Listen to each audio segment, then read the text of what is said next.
स्वागत है आपके इस बहुत ही खास वीडियो में जिसमें हम आज आपको पढ़ा रहे हैं कोऑर्डिनेट ज्योमेट्री। कोऑर्डिनेट ज्योमेट्री बहुत ही आसान टॉपिक है जिसके पिछले दो वीडियोस डिस्टेंस फार्मूला पे और सेक्शन फार्मूला पे मैं पहले ही बना चुका हूं। आप उन्हें जाकर जरूर देख लीजिएगा, डिस्क्रिप्शन बॉक्स में मैं उनकी लिंक आपको दे दूंगा, आप वहां जाकर जरूर देख लीजिएगा। तो इस वीडियो में हम आपको सेक्शन फार्मूला का एक कॉन्सेप्ट जो रह गया था टेक्निकल इश्यू के कारण वो आपको पढ़ाएंगे और दूसरा ट्रायंगल का एरिया निकालना हम आपको बताएंगे। तो चलिए, हमारे पास सबसे पहला क्वेश्चन है जो कॉन्सेप्ट हमारा रह गया था, हम आपको बताते हैं। यहाँ पे हमें कंडीशन दे रखी है AP बराबर 3/7 AB, ठीक है।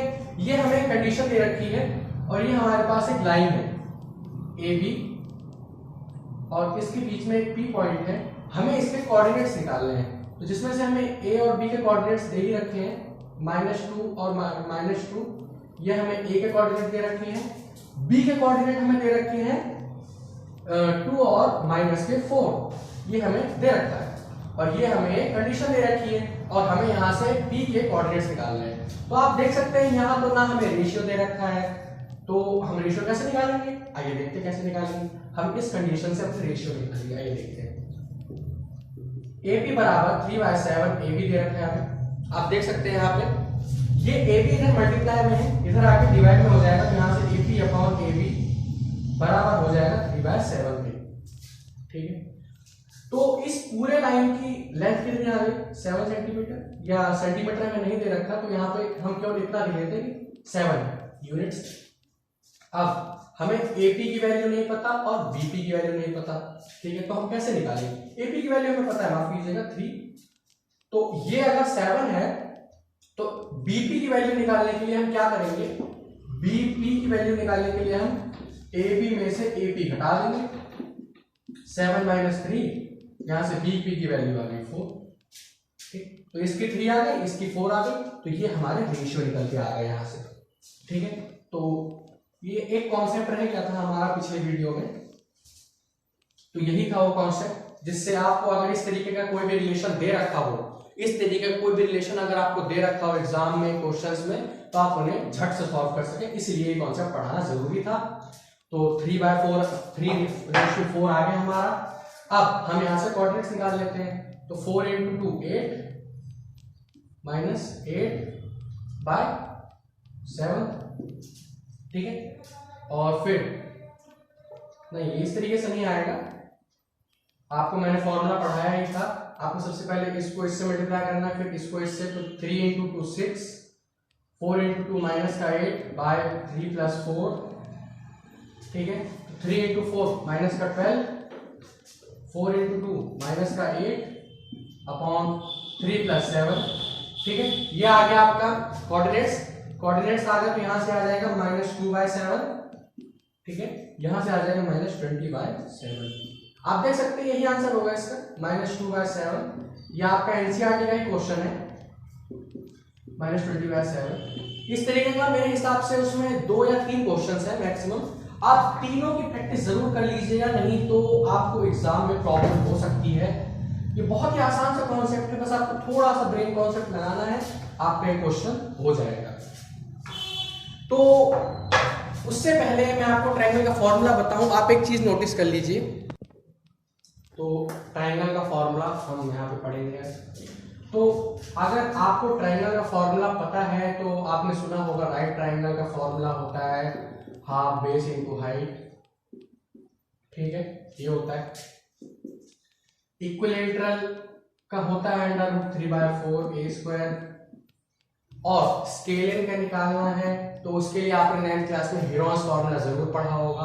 हेरोन्स फॉर्मूला भी होता है S = a + b + c/2, और यहाँ पे अंडर रूट में होता है s - a, s - b और s - c। ये फॉर्मूला तो आपने अक्सर सुने होंगे, ठीक है। लेकिन अगर इस तरीके का सिंपल ट्रायंगल ना देखे और ग्राफ पेपर पे आपसे कहे कि आपने एक ट्रायंगल बनाया है ग्राफ पेपर पे, आप उसका एरिया निकालिए, तो आप कैसे निकालेंगे? उसका एरिया निकालने का फॉर्मूला मैं आपको बता रहा हूं, बहुत ही ध्यान से देखिएगा। 1/2 ये मॉड है, मॉड पे आपको बता दूं, आप 11वीं क्लास में पढ़ेंगे मॉड के बारे में। मॉड्यूलस फंक्शन कहा जाता है, रिलेशन फंक्शन में मिलेगा आपको ये। मॉड का मतलब होता है कि इसके बीच के अंदर कोई भी चीज है, ये मॉड का साइन होता है। इस तरीके से मॉड का साइन होता है। ये गैप इतनी ज्यादा नहीं होती, लेकिन वो तो मैंने बना दिया, गैप लगभग इतनी होती है। यानी कि इसके अंदर अगर माइनस का 3 है तो ये आपका आंसर 1/2 इंटू 3 होगा, यानी कि 3/2, यानी कि नेगेटिव नहीं होगा। ठीक है, लेकिन अगर आप 11th में यही चीज पढ़ेंगे तो 11th में एक इसका पॉजिटिव होगा, एक इसका नेगेटिव होगा। यानी कि मॉड 3 अगर आपको दे रखा है मॉड -3, तो इसका आंसर एक 3 होगा, दूसरा -3। ठीक है, तो हम अभी उस कॉन्सेप्ट पर नहीं जाएंगे, हमने यहाँ पे ट्रायंगल का एरिया देखना है। तो बहुत ध्यान से देखिएगा ट्रायंगल का एरिया 1/2, ये मॉड है x1 y2 minus y3 plus x2 y3 minus y1 plus x3 y1 minus y2। देखिए मैं आपको इसको याद करने का एक फॉर्मूला, एक बहुत ही आसान ट्रिक बताता हूँ। हाफ तो आपको लगाना ही है, उसके बाद मॉड लगा दीजिए 1 2 3। देखिए आप इसको ध्यान से, x1 y2 माइनस y3, आसान। दूसरा x2 3 1, यानी कि यहां से आप 1 2 3 3 2 1 और 3 1 2। देखिए बहुत ही आसान सा कॉन्सेप्ट है, इस तरीके से आप इस फॉर्मूले को याद भी रख सकते हैं। देखिए आप दोबारा देख लीजिए, x1 y2 minus y3 plus x2 y3 minus y1 plus x3 y1 minus y2। तो ये बहुत ही आसान सा फॉर्मूला है ट्रायंगल का एरिया निकालने का। तो 1 2 3 2 3 1 और 3 1 2। ठीक, इस तरीके से आप फॉर्मूले को याद रख सकते हैं। तो आई होप ये फॉर्मूला आपने अपने नोट्स में जरूर उतार लिया होगा, और अगर उतार लिया है तो आइए हम इसके क्वेश्चन में स्टार्ट। ये देखिए, ये हमारे पास एक ट्रायंगल के पॉइंट्स का कोऑर्डिनेट है। ठीक है, तो ये इस तरीके का ट्रायंगल है ABC। ठीक, इसके तीनों कोऑर्डिनेट्स हमें दे रखे हैं, हमने इसका एरिया निकालना है। ठीक, एरिया आप कैसे निकालेंगे आगे देखते हैं। तो आपको सबसे पहले इसमें अपने मान लेना है x1 y1 x2 y2 और x3 y3। आप एक चीज का और ध्यान रखिएगा, मान लीजिए आपको ABC दे रखा है। ठीक, तो आप या तो ABC चले, ठीक, या CBA चले। आप में से बहुत से बच्चे गलती कर देते हैं, ACB चल देते हैं, इससे भी आपका आंसर में थोड़ा सा डिफरेंस आ जाता है। इसीलिए आप माने तो एकदम करेक्ट माने, जैसे मैंने यहाँ पे बिल्कुल लाइन वाइज माना है। आप भी, मेरी सलाह तो आपको यही रहेगी कि आप हमेशा स्ट्रेट लाइन से ही माने, नहीं तो आपको प्रॉब्लम होगी आगे। तो ये इसे हम सॉल्व करते हैं। 1/2 मॉड लगाया हमने यहाँ पे, x1 यानी कि 1 ब्रैकेट में 2 माइनस 3 यानी कि 7 माइनस 13। आप ये माइनस का आ जाएगा, ये देख के बिल्कुल मत घबराइए, क्योंकि ट्रायंगल एक, मैं इसका एक वजह और बता देता हूँ यहाँ पे मॉड लगाने की। आप देख सकते हैं ट्रायंगल का एरिया कोई ना कोई डिस्टेंस लेके जरूर आएगा। डिस्टेंस लेके आएगा तो मैंने आपको पिछले वीडियो में बता रखा है कि फिजिक्स का रूल है या मैथ्स का भी रूल है कि डिस्टेंस कभी भी नेगेटिव नहीं हो सकती। ठीक है, डिस्टेंस कभी भी नेगेटिव नहीं हो सकती, इसलिए हम यहाँ पे मॉड लगा देते हैं। मॉड लगाने से हमारा आंसर हमेशा पॉजिटिव ही आता है। तो ये हो गया 1 2 3 प्लस, अब हम यहाँ से 2 3 और 1 यानी कि 13 माइनस 2 प्लस 3, यहां से 11 1 माइनस 2 यानी कि 2 माइनस 7। यहाँ पे मॉड लगा दिया। तो आप यहाँ से एक बार दोबारा से रीचेक कर लीजिए इसको कि हमने यहाँ पे 1 2 3 लिया है या नहीं लिया, यहाँ पे हमने 2 3 1 लिया है या नहीं लिया, यहाँ पे हमने 3 1 2 लिया है या नहीं लिया, इस चीज को देख लीजिए आप। तो यहाँ पे हमने x1 लिया है, x1 ये देखिए यहाँ पे x1 है, फिर उसके बाद y2 7 है, y3 13 है, बिल्कुल सही है हमारा। 1 2 3 हमने लिया है, बिल्कुल सही है। x2 फिर y3 माइनस y1 यानी कि 2 3 1, बहुत बढ़िया। अगला है हमने 3 1 और 2 यानी कि 3 यहाँ पे x3 1 माइनस 2 यानी कि 7। तो ये हम सॉल्व करते हैं 1/2 ब्रैकेट में, ये आपका 1 इंटू माइनस 6, तो ये माइनस का 6 हो जाएगा, और ये 13 में से 2 गया 11, 11 प्लस 5 55। ठीक है, यहाँ पे माइनस का आ जाएगा, यहाँ पे 5 हुआ, यहाँ पे माइनस का 55 आ जाएगा। ठीक है, यहाँ पे आप पहले सॉल्व कर लीजिए, उसके बाद लास्ट में आपके पास जो भी बचे उसको आप नीचे लिखिएगा। इससे ये कैंसिल हो गया, तो 1/2 यहाँ पे हमारे पास माइनस का 6 बचा, एक बार दोबारा लिख लीजिए इसे। तो ये यहाँ पे माइनस का 6 बचेगा, तो ये हो जाएगा 1/2 इंटू 6। तो ये एक बात का और ध्यान रखिएगा आप यहाँ पे कि आपका आंसर यहाँ पे हमने 3 निकाला है, ठीक 3 निकाला है। तो अगर आपने ये स्क्वायर यूनिट नहीं लगाई तो आपका आंसर काट दिया जाएगा, क्योंकि हम यहाँ पे एरिया निकाल रहे हैं ट्रायंगल का एरिया निकाल रहे हैं। तो एरिया निकालने के लिए हमें यूनिट जरूर लगाना है, क्योंकि आप फर्स्ट क्लास, माफ कीजिएगा 4th या 5th क्लास से जरूर पढ़ते आ रहे होंगे कि आपने अगर यूनिट्स नहीं लगाएंगे तो आपका आंसर अमान्य रहेगा, ठीक। तो ये हमारा ट्रायंगल का कॉन्सेप्ट था। इसमें केवल एक यही कॉन्सेप्ट नहीं आता, जैसे कि हमें कोई भी 3 कोऑर्डिनेट्स दे रखे हैं, जैसे 1 2 दे रखा है, 1 2 और 3 और 4, ये हमें कोई भी 3 कॉन्सेप्ट दे रखे हैं और यहाँ से एक पॉइंट हटा दिया, एक कोऑर्डिनेट हटा दिया हमने, और हमसे पूछा कि ट्रायंगल का एरिया आप बताइए। तो इस तरीके के कॉन्सेप्ट में वो आपको एक चीज और देगा कि ये तीनों लाइंस कोलिनियर है, यानी कि ये तीनों पॉइंट्स एक ही लाइन पे लाई करते हैं, ठीक है। एक ही लाइन पे अगर लाई करते हैं तीनों पॉइंट्स, तो ये इसका जो एरिया बनेगा वो आपका बनेगा 0। क्या आप मुझे एक लाइन का एरिया बता सकते कितना होगा? नहीं बता सकते, तो इसका एरिया होता है 0। तो आप जब कभी भी इस तरीके का क्वेश्चन आए आपके पास, तो आप ट्रायंगल का एरिया इक्वल 0 रख दीजिए, ठीक है। यानी कि आपको एरिया के इक्वल में 0 रख देना है, एरिया के इक्वल में आपको 0 रख देना है, ताकि आपको कोई प्रॉब्लम ना आए। तो आई होप आपने ये बात नोटिस जरूर कर ली होगी कि अगर 3 पॉइंट्स आपको दे रखे हैं और कहा जाए कि कोलिनियर है और फिर हमें ट्रायंगल का एरिया बताइए, तो आपने क्या करना है, ट्रायंगल के एरिया के इक्वल में आपको 0 रख देना है, ठीक है।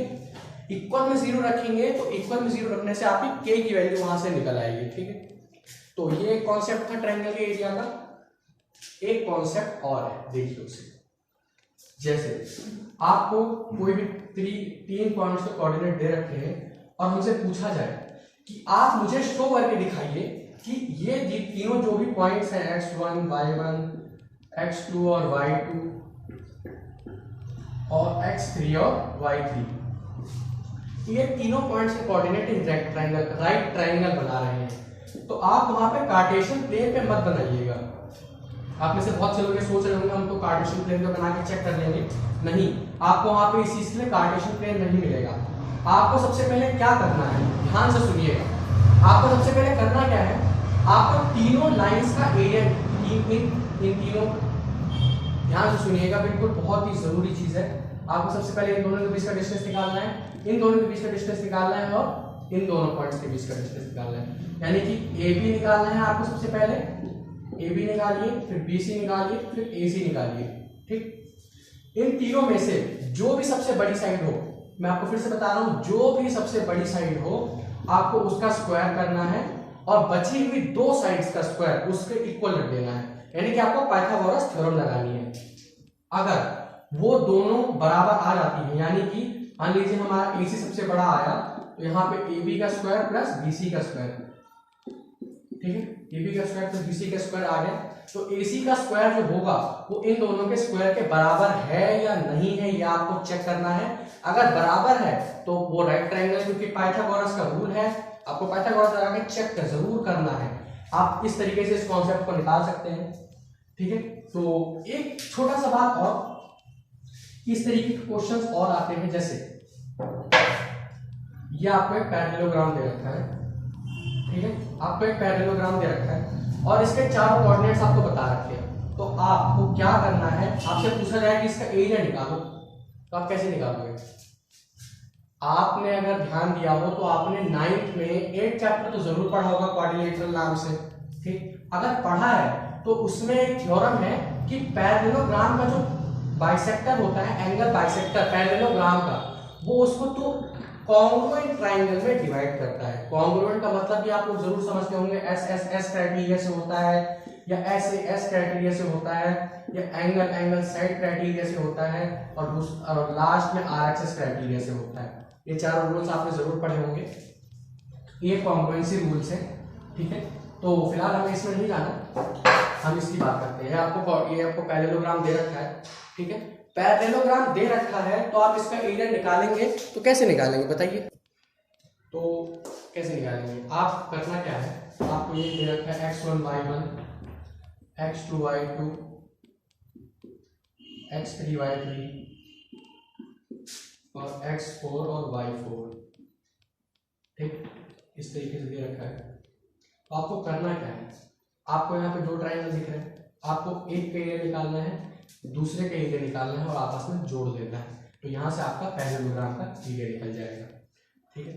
पैरेललोग्राम का एरिया निकालने के बाद आपसे वो मान लीजिए यहाँ का एक कोऑर्डिनेट आपसे गायब करवा दिए कि आप बताइए कि ये कोऑर्डिनेट कितना होगा, ठीक है। आप इसको कैसे करेंगे बताइए, बता सकते हैं? देखिए ये दोनों साइड्स इक्वल होती हैं या पैरेलल भी होती है, ये दोनों साइड। यहाँ पे आपको पैरेललोग्राम की प्रॉपर्टी का इस्तेमाल करना है, प्रॉपर्टी का इस्तेमाल करना है तो यहाँ पे आपको कोई ना कोई कंडीशन जरूर देगा वो, ये पॉइंट निकालने के लिए। या तो ये तीनों लाइंस कोलिनियर होंगे, यानी कि बहुत सारे कॉन्सेप्ट्स हैं इस तरीके से जो ट्रायंगल के केवल ट्रायंगल के फॉर्मूले से ही निकलते हैं। तो ट्रायंगल के फॉर्मूले को अगर आपने नहीं हल्के में लेने की सोचा तो आपके काफी नंबर कट सकते हैं, ठीक है। तो यहाँ से आप ट्रायंगल के फॉर्मूले को बिल्कुल भी हल्के में मत लीजिएगा, ये मेरी आपसे रिक्वेस्ट रहेगी। तो आज हम कोऑर्डिनेट ज्योमेट्री को यहीं पे खत्म करते हैं। कोऑर्डिनेट ज्योमेट्री के जितने भी कॉन्सेप्ट थे मैंने आपको सारे बताए इस वीडियो में। तो आगे चल के वीडियोस को मैं एक चैप्टर और बनाऊंगा, उसे भी जरूर देखिएगा। Thank you.